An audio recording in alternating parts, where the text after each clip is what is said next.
If you have a Lexus key that looks like this, then to change the battery, there is a little button right here. It says push, and you push that and it releases the physical key. So you can see there's a little hole there that it releases. It allows you to take out the physical key. Then you use the physical key, the tip of it, kind of like a screwdriver in a way, to where you put it in this place, right in here, and you, once it's in there, as far as it'll go, you twist the key a little bit.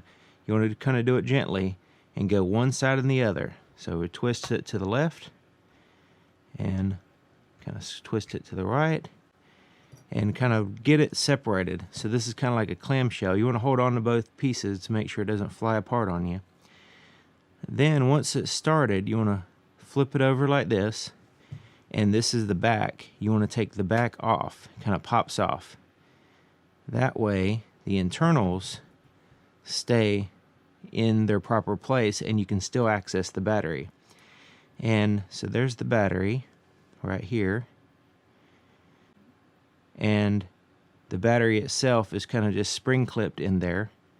So once you can just kind of pop it out and pop a new one in there, and then put it back together. It's pretty easy. You just make sure you have the orientation correct, and kind of put it in place, kind of rest it there, and you can kind of feel that it's in alignment, and you start pressing around the corners and snap it in place.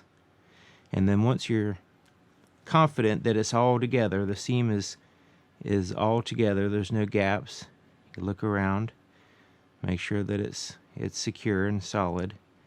Then you can go ahead and take the physical key and put it back in like so, and then you're completely ready to go. It's all done.